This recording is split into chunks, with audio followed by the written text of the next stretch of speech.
Bismillahirrahmanirrahim. Assalamu alaykum, hurmatli ko'ruvchilar. Yangi bir qatimliq ochiq suhbat programmamizni ko'rishinglarni qarshi olamiz. Men Abdullah Yalqun.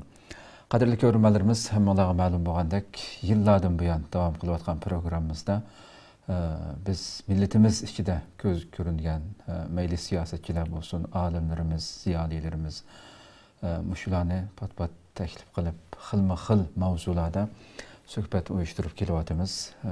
Bugungi temamiz tunugimiz e'lonimizda bergandek diniy asarlarninki ta'siri va shu sufti va ta'siri haqida suhbatlashadiganligimizni e'lon qildik. Albatta biz vatanda Xitoy ishg'oliyati ta'siri sababli har qanday biz diniy asarni erkin shaklda dünyadaki Müslümanlar faydalanayotgan her qanday bir yeni bir asar çıksa vatanimizden sırt dünyanın nerede yaşaydı şuna qaraydigan bolsak en nüfuzluq tom kitaplarımız şu devletlerde yaşayotgan Müslümanların tiliga tercüme qilinib qolgan vaqtda erişe oladigan bir fursatni yaşayotgan bolsa vatanimiz işg'oliyatdan buyon bunday bir fursatdan mahrum holda biraz Xitoylar şu xalqaroning besim bilan biraz ichivatgan sharoitlardimi shu vatanimiz ichida chiqqan xalqimizning ichidan chiqqan olimlarning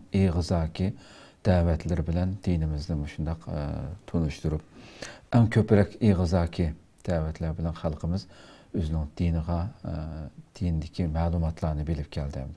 Nihoyat oz sondagi asarlar xalqimizga o'zimizning tilda tunishtirildi. Muhojirat hayotida bo'lsa bu erkin dünyada dünyanın arka yerlerinde yaşayotgan halkımızın köpeyişi ve dini sahada okugan alimlerimizden, ustazlarının kimi günden günge yetişip çıkışı bilen muhacirette biz elbette vatan bilen seliştirgılıp bulmaydıgan derecede köp sanda dini eserler yakınki yıllarda bulup mu köp neşir kılınatıdı.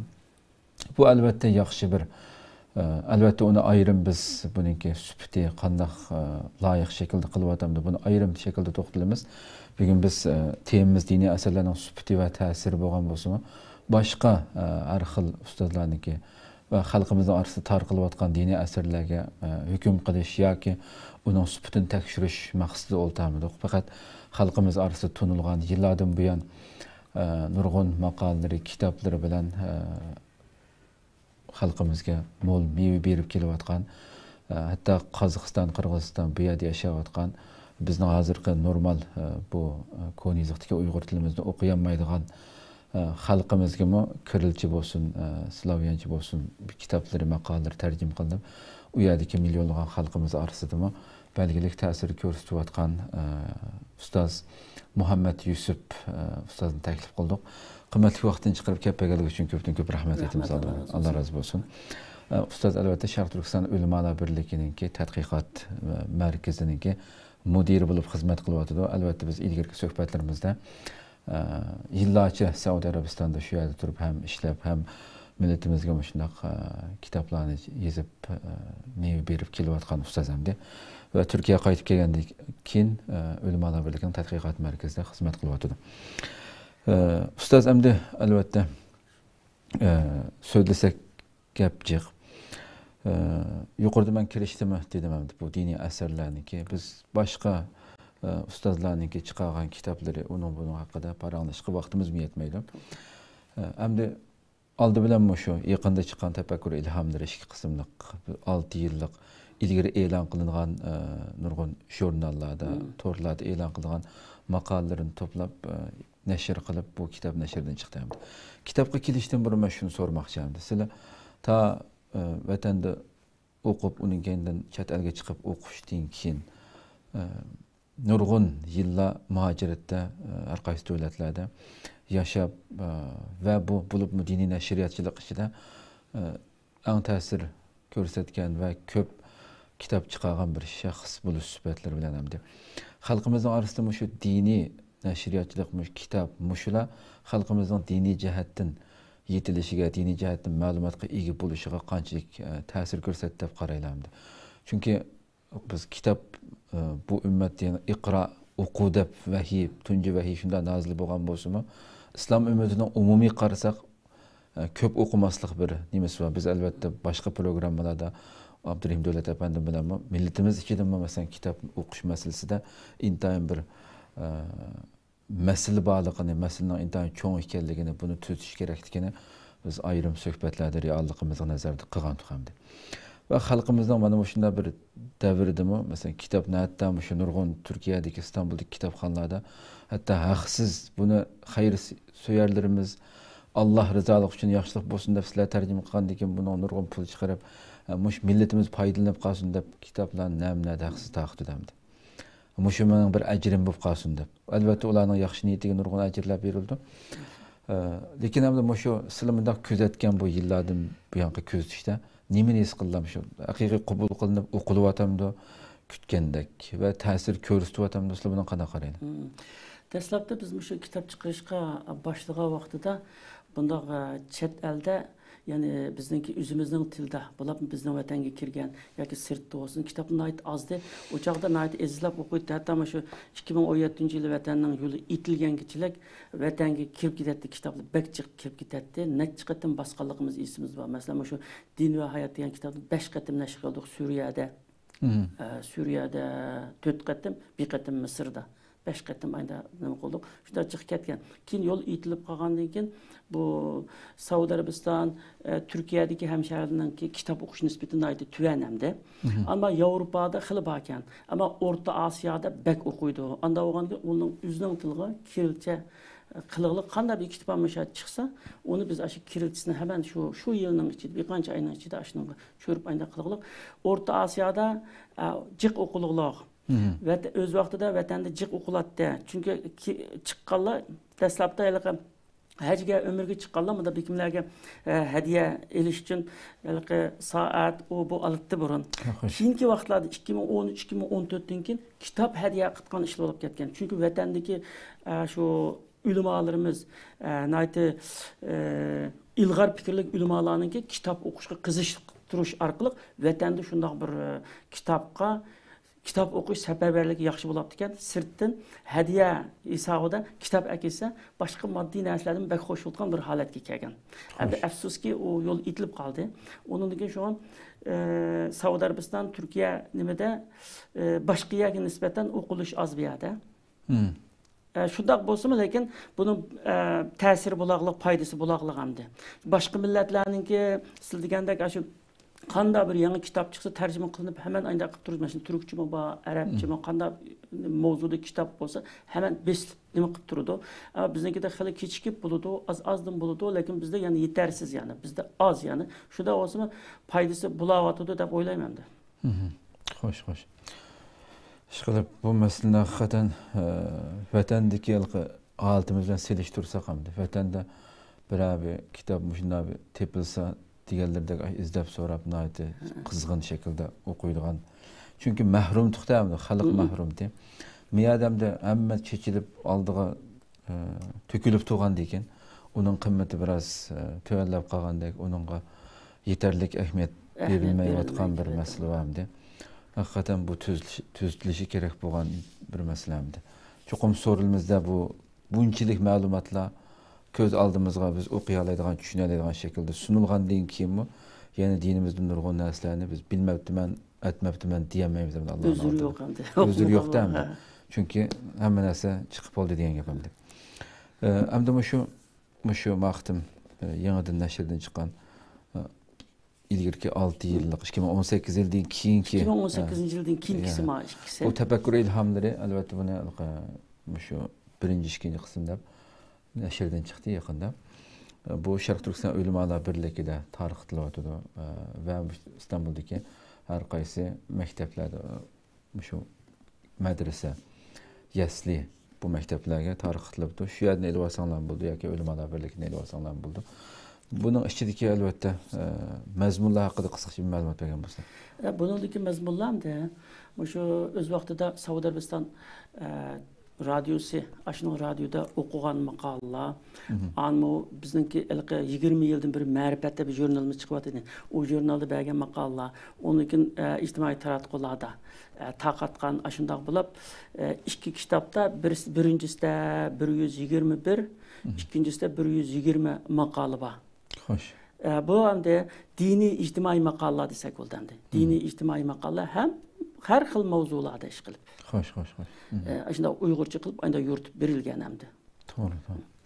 Shunda men shu mundarajasini albatta ilgirki e'lon qilingan vaqtida buni ichiga mundarajalarga qarasam, xili ko'p sonlarni o'qib ekanman men jurnallardan.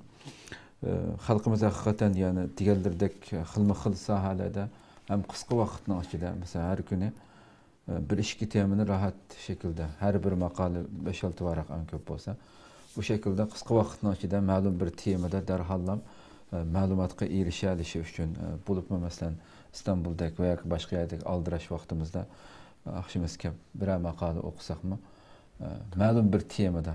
Çünkü bazı bir kitap okumay turib bir temani yuritulmaydigan nurg'un temalar var edi. Ma'anda qisqa mig'izliq şekilde nihoyatda güzel tushuntirilgan.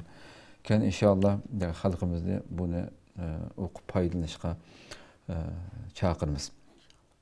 Bu qanchinchi kitoblari? Bu o 31. kitap. Maşallah. 31'incisi. Mağu makale toplumu Makala toplumunun 6'ncısı. Makala toplumunun. Ben Kazakistan'da 95 yıl bağlanacağımda 2001 yılgacha Uygur Avazı Yeni Hayat degan gazetlarga aynı makale bir kürat attım. Şu nimege şu Yeni Hayatga burun komünizm tug'ilgan onun aytdi. Keyin uni Yeni Hayat deb o'zgartibdigan, mustaqil bo'lgandan keyin o'zgartgan chog' ekan. Shuningga Bismillahirrahmanirrahim deb birinchi qatim maqol yozgan men bo'libdim 95-yili. Allohga iymon keltirish aqlninki taqozosi degan maqolada gazetning ikki betiga ching besib ekan. Shuningdan keyin gazetlar mechitga kiritgan bo'lgan uchun, o gazetlarda rasmli bo'lgan mechitga kiygizmaydi to'g'on. Men Bismillahirrahmanirrahim ba dinni o'rganayotgan narsa ba deb mechitga kiritgan bo'lib, mechitda kishilarni haliqa jiq mushtari bo'lib, o gazetning tirajini eshib ketgan ayda bo'lgan ismi bor. Shu chog'da 6 yıllık yazgan makalelerimni gazetxondan toplab nashr qildirib bergan ular. O dinimizin saflığını saklaylı degan mavzuda etdi o. Onu Kazakistan'da bir nashr qilindi, keyin İstanbul'da 2010 yıl mı 9 yıl mı bir nashr qildik. Onu g'arb madaniyati ve biz deb yani şu çağda gazetlarga bergan şu aralıktaki makalelerim çıktı. Onundan keyin 2018 yılı bundan burun Kalem ilhamları deb 2 tomliq maqala toplumu çıkan. Bu kalem ilhamlarımı 2001 yıldan başlap 2015 yılgacha radyoda okugan, jurnallığı bergen, ictimai taraftarlarga tarqatgan maqolalarning toplumi. Maqala toplumu hesabıda 6'ncısı hesaplanıdı. Kitaplarım, bütün kitaplarımınki tertibi boyunca 31. kitap oldu. Maşallah. Allah texmin mol meyve berishini nasib qilsin ishqilib haqiqatan. Hamda silchima shu O'rta Osiyoda sizlar o'z vaqtida men biz ilgari suhbatlarimizda deb bo'g'ashqa men tekrar so'ramayman. U yerda xizmat qilasizlar.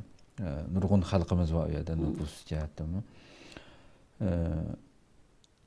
Masalan, O'rta Osiyoning ichida shu yerda o'sib cho'ng bo'lgan diniy olimlarimiz bunda kitob yozgan, xalqimizga aytmoq shu yerniki kirilchi bo'lsin yoki slavyancha bo'lsin. Bundan nashriyatda chiqayotgan, jamiyat ta'sir ko'rsatayotgan kishilarimiz bormi xalqimizning ichida? Bor. 95 yil men borgan chig'imda ana bir diniy kitoblar bormi yo'qmi deb izlab baksam, kichik bir kitob bor ekan, iymon shartlari deb. Iymon shartlari deb 6 iymonni qisqa qilib anda 92 yil chiqirtgan, nashr chiqirtgan. 95 yil mening qulamga keldi. Shu bir kitobdan boshqa bizning Uyg'urchada diniy kitob yo'q o chog'da. Shuningdan keyin nurg'un bolalar aşağıda Misrga, Saudiya Arabistonga, boshqa yerga o'qig'ili ketgan bo'ldi aşağıdan.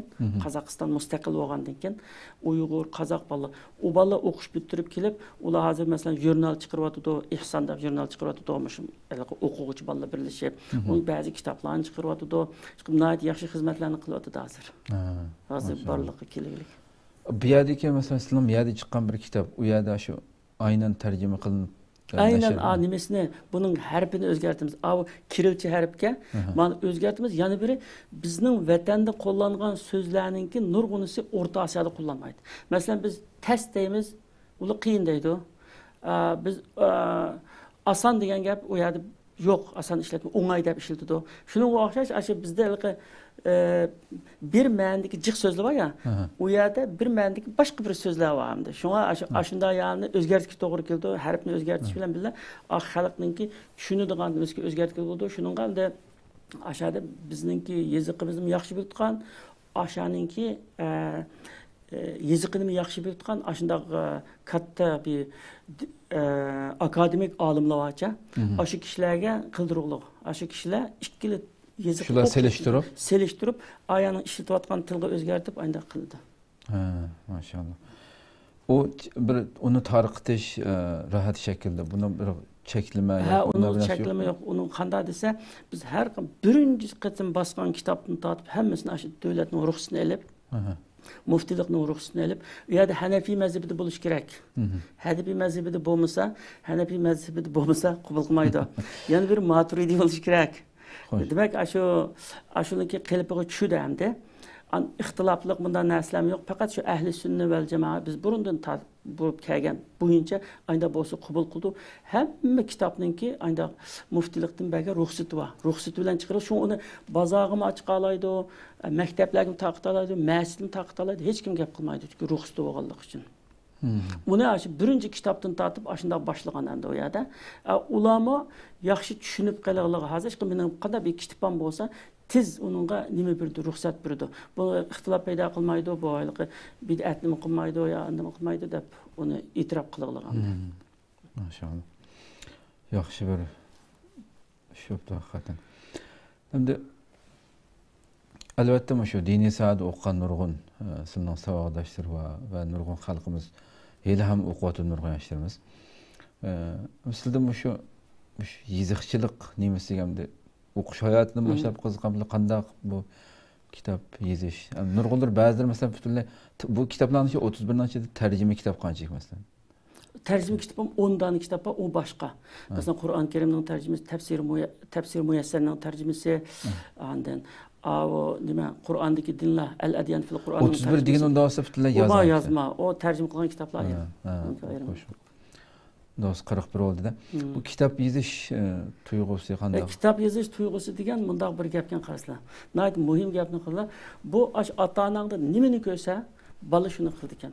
Yani bir yerdagi ko'rmalarga shuni ta'kidlaymanki, bolalarimiz bizning eng go'zal, eng o'lgulik, eng yaxshi, eng ijobiy narsalarni ko'rsin. Ashuni ko'rsa, bola shuni to'g'ri etgan. Demisin mening qilganimni qildimisin bo'lgan uningga. Kichik aqlimga kelsam, dadam shu burun madrasada o'qiyotgan chog'da shu kommunistlik kelib madrasani taqib etib ayna qilgandan oxirgacha o'qiyamabdi ekan.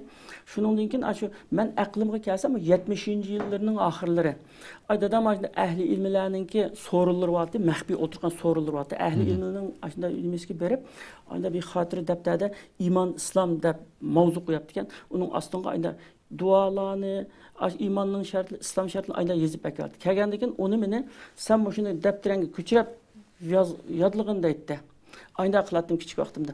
Dadam o'g'itishdan boshlab menga yozishni o'rgatgan. Undan keyin dadam, ya'ni shuningdan keyin kichikgina bir mavzudan o'ylab, kichikgina kenglashgandan keyin Qoida Bag'dodiya deb bir savodni chiqartgan qoida bor ya. Shu qoidani xati bak chiroyligida, shu qoidani qo'lda yozib chiqib 10 kunda 5 qoida yozib bo'lish shartni o'ziga shart qo'yib olgandi. Ayda yozib 100 200 ni ayda yozib, ayda yozilarga taqib ayda taqib qilib, keyin dadam bir shpigrovga ega bo'ldi. Shpigrovga ega bo'lish degan cho'ng bir ishda hozirgi kompyuterga ega bo'lgandan cho'ng ishlamdi. Shpigrovga ega bo'lib, shu shpigrovda ayda taqib yüzlerce, minglarcha ayda taqib. Shu chog'da men o'ylaydim, dadam shunda jabot tutdi buni. Shpigrovga degan hamda bir lozi qog'ozga yozib olib, bir vatni ayda may ayağını maylatqandek mayni ashuna bunda urdi, an qog'ozni chiqirdi, birdan qilib ta'minunda. An shunda ayda o'ylaydim-cha, buning bir oson yo'li yo'qmidi deb ayda dedim. Alloh taolo bizga hozir asrimizda bizga kompyuterni berdi maslahat. Demak, shu chog'da shu yozishga arzulaydim. Undan keyin shu ustozim madrasada o'qiyotgan chog'imda bunda ba'zi so'zlar beradi bizga. Axloqul fazila, axloqul zamima deganlari esimda. Ayda so'zlar berdi. Bu ustoz bu nima degan gap? Axloqul fazila, axloqul zamima deb qulonga qalam olib yozib ol. Sharhsiz deb berman deb beradi. Ayda yozib oldim. Misrga borgandan keyin sanaviyda maktabda, o'rta maktabda o'qiganlarimni ayda xotirlab, bir daftarga ikki dunyo rahbari deb bir daftarga nima qilib, shuni evetip bergen öydekilerge. Kanda evettim ki ayda bir evetken. Onu zaten benim o kitap yazış, kitap yazaman da xiyalımdım yok. Fakat okuğunum ne? Ufkularım bilvason degan maqsad bilan shunday qilgan. An o'qish bitgandan keyin o'qish bitirib 94 yili shu vatanga bordim. Ufkularım hammasi ta'tilda. Shu chaqda iymon islom ashuni Sayyid Sabiqninki Al-Aqaid al-Islamiyya degan kitobni asos qilib turib, ashuni savol javobli qilib ufkularımga 2 oy o'rgatdimda. Ügütüş bilen bir taraftan aşı yazıp aydanım kıl, tayarlık kılganlarımda şunu depterge yazıp kılma. Şundan sonra o tatil tügüp 9. ay olgandan dadam benim çıkartken, bir teşlik yok çıkartken defterimni elip çıkarttım. Çıkıp İstanbul'da Çamlıca'da Kur'an kursuda turup onu tamamladım İslam akidesini. İslam akidesini tamamlap şununla İstanbul'da kapkap ben nima ketdim? Qozog'istonga ketdim, muallimlik ketdim. Ketsem o yerda biz kichigimizdan de islomiy oilada, namoz o'qigan oilada cho'ng bo'lganligimiz uchun boshqa ishlar biz jiq ishlarni bilmaydik endi. O'qish bitirib Qozog'istonga borgandan keyin bundaq oilalarda, jamiyatda bundaq islomiy bundaq nima? Bundaq islomiy kiyinish, islomiy yeyish, islomiy o'tirish, islomiy deydigan bundaq yo'q-da endi. Endi o 70 yil kommunistning ta'siri bo'lgandan keyin halima iymonini, axloqini, ba'zi yaxshi odatlarni saqlab qolganim. Qilgandan mishada oilaning ichidagi islomning qoida usullarini bir yazsam bo'lgan deb nurg'un kitoblarni Misrdan yana akaldirib, Saudiya Arabistondan akaldirib, foydalanib ayda İslamdagi aile tuzumi degan kitobni yozib İstanbulga avatsam, bu İstanbuldagi qarindoshlar bu o kadar o chaqda belki yaxshi yozilmagan bo'lsa-mu, unda bir kitob yozilib boqmagan ekan hamda besish kerak ekan deb İslam aqidalar degan kitob burun yozgan kitob kechikib qoldi, ammo aile tuzumi degan kitob 96 yılı besildi. İstanbul'da besilip Kazakistan'a bağlı. Kazakistan'da mı takat uçağı Uygurca bizim yazıkımızda okuyduğu adamlar çıktı. Hazır 30 yıl yankısı o adamlar tüyep gidip intayın az kaldı hazır. Bizim yazıkını okuyduğu asasın bizim vatanını çıkarlar. An 97 yılı İslam akideleri diyen kitap besildi. Şu yılı o müşahede İstanbul'da besildi. O aşı kitaptan bir nüskasını dadam çıkıptı Kazakistan'a. Dadam bilgi tügüp verdim de ama daha nüskası taşırı nüskası. Abi bildi koyunu selep üstüge müşündağılık nemin rəxilini qılvetip ayında berip Qashqarga apırıp beski tapşırgan bir dostumga tapşırgan ekan o yerda cık bastı onu. Aşında olap İstanbul'da besili hazır 13. qitimlik besilişi hazır hem de 97. yıl İslam akideleri degan. Aile tüzümü degan kitapma 10. qitimlik besilişi. Aşının hammasidan Qozog'istonda aldı 3 qitim, keyini 1 qitimdan besilgan kitaplar. Mesela o Din ve Hayat degan kitap 3 qitim besildi Qozog'istonda. Biz bu yerda bizning yozig'imizga 5 qitim bosdik. Şunun jami 8 qitim besilgan bo'ldi endi. Aşında keldi. Demek o çağdaki bir men o kitapni üzerindeki bir tuqqanları paylansın deb İslam akidelerini ayda tayyor qilgan. Qilsam do'stlar bu sizninki vatandagilarning hammasi sizning fikrlari bassaq olmadı degan basqıçılar qandaq bu kitap bo'g'uchilar bunda layoqati yo'q desam biz tahrirlab o'ngshab bosimda bir qandaq basqandan keyin menga bir kuch paydo bo'ldi qila olaymi ekan-ku deb birinchi kitob chiqqandan keyin biroz kuch paydo bo'ldi ikkinchi kitob chiqqandan keyin texnik ishonch paydo bo'ldi ashunda olib ayda yaxshilab aynan o'qib ketdi ya'ni shu chog'da menga ilhom bergan do'stlar bor İstanbulda Allah razı olsun hammalarga rahmat aytaman ish qilib shularning ilhomi bilan bunda davom qilib ayda kelgan birinchi kitob yazıştık. Birinci maksat aşı bituqqanlarga yetkazay degan. Keyin onun bilan hamda bituqqanlarga xos bo'lmagandan keyin hani kitobni hammadan paylansın kitap bo'lsin degandan keyin onun tamam o'quvimni men hamda boshqa yo'l yetkazolmagandan keyin shu kitap orqali yetkazim ekan deb bilimni texima bağıldım şundan keyin. Zaten qilayotgan xizmatimiz muboshir xizmat qilamadik vatanga berib yoki xalqimizga bir narsa o'rgatamiz, o'quvimizni yetkazolmadik, faqat bir narsani yozib, bir narsani sizib qilib ayda qildik ana shu. Xo'sh. Allah razı olsun. Abay mesela besilish soni dilamdi. Kitoblarning ichida eng ko'p besiligini qaysi kitap? Bu eng ko'p besilgan namoz kitob bo'ldi. Bu namoz kitobni Qozog'istonda ham birinchi namoz o'qishni o'rgatish kerak o kishilarga iymon etganligida namoz kitobini birinchi qatam 96-yili shu Gezitxondagi Uyg'ur ovozi Gezitxondagi ulab ketdi. Hozir Olimjon Bavudunov degan akamiz bilan birlashib ikkimiz birlashib mablag' chiqarib bosdik. Biz bütün meclislerge taqattık, meclislerge taqatıp onu $1 sattık işte. Setip bizim pulumuzni çıkardık. Aynı isimde o yazılığı verip taqattık, oyunda kıldık. u hozir hamda her yili besilganchilik besiladi hamda hozir 15-ci nusxasımiki hozir. Bağansır aşı qağazımın aytı par şunda resimleri rəngli, dastlabda rəngsiz, bunda çıxatdı hozir şunu sübətlik çıxıqlı. Onundan keyin yani en ta'sirlik bo'lgan shu islom nima islomdagi oila tuzumi degan kitob Qozog'istonda jiq o'qildi, bizning vatandami vatanga jiq avatdik uni. Onun üçüncüsü din ve hayat. Din ve hayat hem de Qozog'iston tarixida bir Uyg'urcha kitobni ham 3 qatim oqaqini besilgani ham o nayt alaydi birini bo'ldi. Bizning nima demam shu chet eldim ham 5 qatim besilgani, haqiqatan besilgani 5000 dan besilgani ham o. 5000 dan besilib aş kitoblar hammasi vatan ketdi asosan. Eng oxir qolganda qilib qolgan ham o yol itilib qolgan ekan bitki kitoblar keyingi bosqan 5-qatimliq besimizda. Shu 3 kitobninki bek ta'siri yaxshi bo'ldi deb o'ylayman. Xo'sh. Hakikaten yani. Rabbim inşallah kabul kılsın hem de hakikaten bir insanniki bir nesilde okup özünün şu okuganlarını yetküzeleş, pürüstüge erişmem de çoğun bir nimetler Rabbim tarafından. Çünkü niye okuganlarımız ve ameliyette ameli bir hizmetin içinde milletki közü görünərlik hizmet kılış ya pürüstüge erişemeyen ya ki layıkıda kılanmagan diyendek. Hem de her qanda işinki mesela gelmiş kallamadır şu sual kelib qoldi. Bu milletning ichida mayli siyosatchisi bo'lsin, mayli boshqa sohada xizmat qilayotganlar bo'lsin, xizmat qilingan kishilarga albatta uningga ijobiy rahmatlar, ijobiy inkoslar bo'lgandek, salbiy narsalarni o'tirib tushmay qolmaydi. Uning kendiga gap qilganlar xil. Masalan, sizlar mesela hozirgacha o'tganda o tafsir masalasida nurg'un ishlar olib ketdim deb. Mesela men mush ishni qilmasam bo'pti ekan deb pushaymon qilgan bir ishlar oldi. Yo'q, pushaymon qilgan ishim yo'q. Qanday desa o burundan tortib endi uni bir ish qilgan odamga shundaqaligi uni mayli yo'lliq olsun, yo'lsiz olsun tanqidlayotganlar, aqsti tillayotganlar bo'ladi. Ammo jim turgan odamni hech kim gap qilmaydi endi uni. O tarixda masalan shu qo'mondonlarni deyli, olimlarni deyli, ama shu nima ziyolilarni deyli masalan. Ashlarning hammasidan aqsta, hatto payg'ambarlar hech qanday ajr talab qilmay, men sizga diningizni o'rgatib qo'y deb aynan qaysi shoir, kazzab, yolg'onchi deb tuhmat qilgan tursa, inson degan biz normal bir ish hamda, normal o. Ana işlerini. O hem de Allah Teala bir tutkan ecrini köpeytişi mümkün hem de onun da. Çünkü biz hem de Allah razılık için yolga düştük, halk ne işim talep kılmayız. Zaten bu halktan nimi talep kılmaz hem de. Halk bizge nim bir aleydi hem de.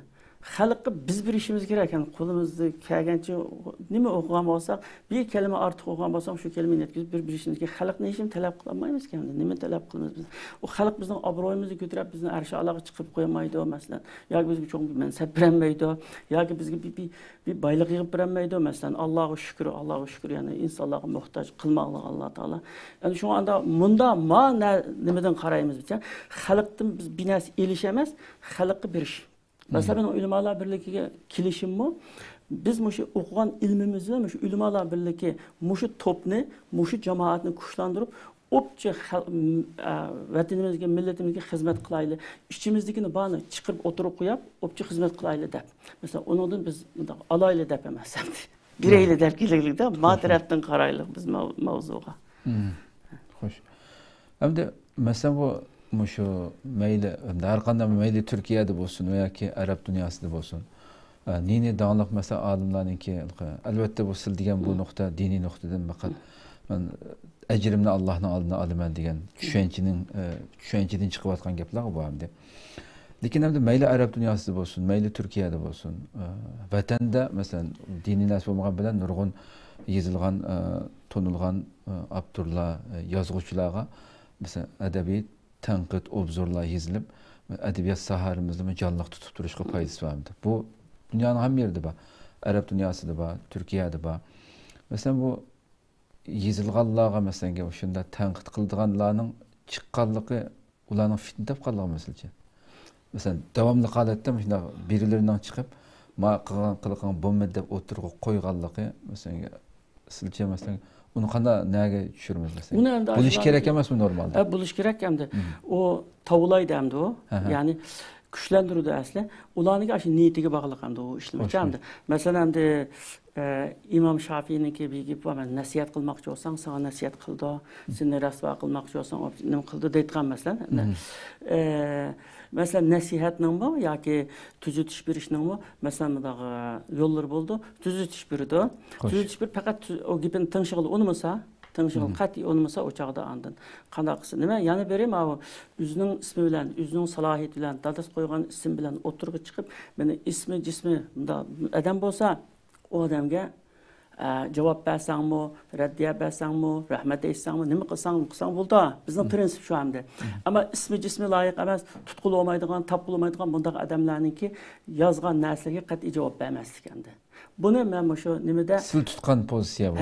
Bu Saudiya Arabistonda bu nimadan o'rgandim. Ayzil Qarindda bir mutafakkir var. Bu mutafakkir alim hozir nurg'un shunday cho'ng leksiyalarni biritgan odam, nurg'un kitoblar var, hatto tafsirmi bor odamning. Şu adam ötgende bir kitapta ahiren vecettu saade degan bir kitap var. 25 yıldan keyin saadetini ahir vaqtda tapdım degan bir kitap ekan. İki betlik qisqa maqolalarni yozdi. Şunun birisi endi deb yozibdi. Men bu dastlabda bunda binas yezishga, gazetga, yoki binas yezishga kirishga vaqtimda ay ziyolilar, ulamolar, hatto atrofimdagilar bu hech kimni bilmaydi. Baka binasini yazıvatı deb aydan oqildi.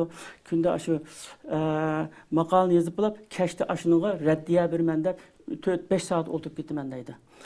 Mening vaqtim yezishga 2 soat ketsa, raddiya berishga 7-8 soat vaqtim ketadi. Bir kuni dadam ko'rib, "Sen nima ish qilyapsan?" deydi. Şunu men aşı raddiya qaytaryapman. Hey ahmaq, gap qilma ularga. Nima ishga gap qilsa, gap qilmasang o'zi tuzab ketadi. Aydada nahaq gap qiladi. Masalan, bu İhya Ulumuddinning hech kimni bilmaydi. İhya Ulumuddinning tashvarqini bilmaydi. Bu deb yozibdi birisi. İhya Ulumuddinni biz sanmaydi bizga aşı ustoz aşı rasmiy darslik, muqarrar darslik qilib o'qitgan tursa, men shunda yaxshi bilsam, o'yinda nahaq gap, mayli nahaq gap qilgan bo'lsa, sen qat'iy rad qaytma debdi. Bir oydan keyin hammasi tugab ketdi. O to'xtab ketdi. Ben ishini davomlashtiribdim. Ulug' raddiya qaytirgan 7-8 soatning ichida nurg'un mol husullarni nima qildim deb. Aytdi. O gibi menga bak ta'sir qilgan hamda. Shunga shu prinsip bilan biz hamda, masalan, ismi jismi bilan kelsa, suhbatlashimiz, ismi jismini o'tirg'a chiqsa, salom, assalomu deymiz. Endi ismi jismi yo'q, dadis qo'ygan ism bilan yo'q, unda bo'lsa kimga gap qilamiz deb deylik. Balki makinaga quruq makinaga gap qilamiz. Shuni o'xshash. Xo'sh. Xayr. Ko'p rahmat, Alloh razı olsun. Suhbatning boshqa tema qilib qolmadi deymamdi. Qilmoqamchi bo'lsa. Yenik meg'ozliq shaklda. Ko'p rahmat. Rahmat, Alloh razı olsun. Alloh razı olsun. Qadrli ko'ruvchilarimiz, shuna qilib bugungi suhbatimizning oxiriga keldik.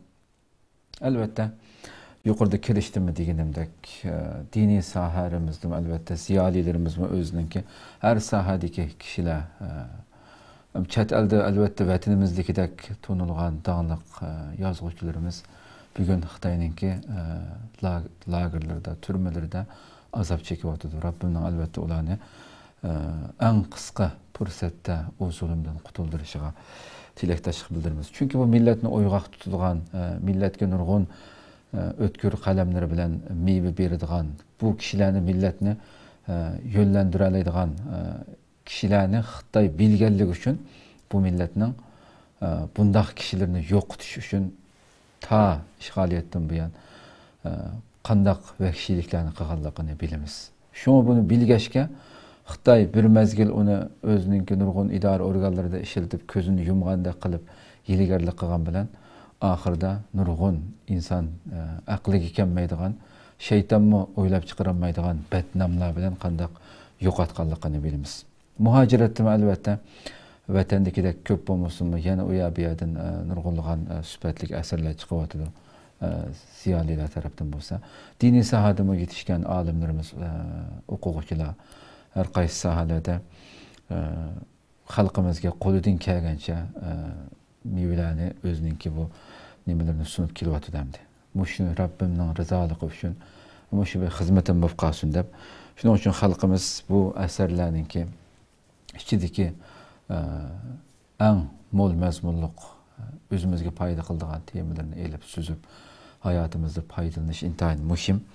men arab dilini bilmeydikenmen, yoki men anlamabdikenmen, yoki tushunmeytinmen. Deyilganга hiç qandaq bahanemiz yok. Bulması sorasak buldu ana ustadlardan, ölümalardan. Her qaysı şekilde qandaqlikin bolsun, torlardan mesela kolumuzda işiltip atkan. Paydalanish, ma'lumotga erishish tarixda bo'lmagan darajada oson bir jamiyatda yashayapmiz. Necha sekundning ichida erishimiz ma'lumotlarga. Shuning uchun tanlab eng meg'izli shaklda paydalanish her bir musulmonningki majburiyati, mas'uliyati. Bu tushunchada farzandlarimizga ham ulgu bo'lgan shaklda bu kitob o'qish, ma'lumotga erishish masalasida intayin o'zimizni yetishtirishimiz kerak bo'lgan masala. Rabbim Allah to'g'rini to'g'ri bilib uningga amal qilish, batilni batil bilib uningdan yiroqlashish ne'matini ato qilsin deb tilaymiz. Allah ömür versin, yeni bir qatimliq suhbatga ko'rishguncha aman bo'lgaysizlar. Assalomu alaykum va rahmatullohi taala va barakatuh.